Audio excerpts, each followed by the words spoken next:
but I'm talking about, do you like the Puff Daddy killing Tupac? Oh, yeah. No, he did not. So basically, look, for I'm gonna give you. Can I give you the breakdown real quick? The Please, actual give it breakdown. anything, please. Yes. Okay. So basically, Tupac is in Las Vegas for the Mike Tyson Bruce Seldon fight, and he's there with Death Row, and he's there with all the Death Row affiliated guys. A lot of these guys are, again, they're Mob Piru, so they're Bloods. And the fight ends. It's a really quick, crappy fight. And when the fight ends, Tupac is in the MGM Grand, and he's standing next to a guy named Trayvon Lane, who is a member of the Bloods. And they're standing in the MGM Grand, and Trayvon Lane says to Tupac, "Yo, there's that guy." And he's like, "Who?" He's like, "That guy right there. That's the guy who stole my medallion in the Foot Locker." And there had recently been a brawl between a bunch of Crips and a bunch of Bloods in a Foot Locker in a mall in LA. And Trayvon Lane's medallion, Death Row medallion, was snatched by a guy named Orlando Anderson.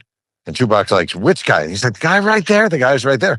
And it's Orlando Anderson. And Orlando Anderson is easy to spot because he's wearing a Dan Marino Miami Dolphins jersey.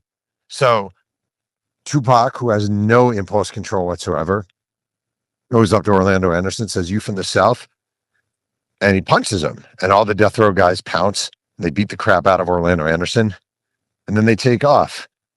Well, Orlando Anderson, I interviewed, different people who knew him, different people affiliated with the Crips at the time. And they're all like, you couldn't just get your ass kicked by a rapper in public like that. Like, you're never going to be able to return to Compton. You can't, there's no dignity in getting your ass kicked by a rapper. So later on, Orlando Anderson, Keefe D, two other guys, are driving around looking for Tupac. They go to Suge's club, 662. Tupac's not there. He already left. They're driving around. They kind of give up on finding him. And then they see him and Suge Knight driving down the strip by Flamingo and Coble. And Orlando Anderson's like, "There's that motherfucker Tupac. There he is right there." And they roll up on him and they kill him.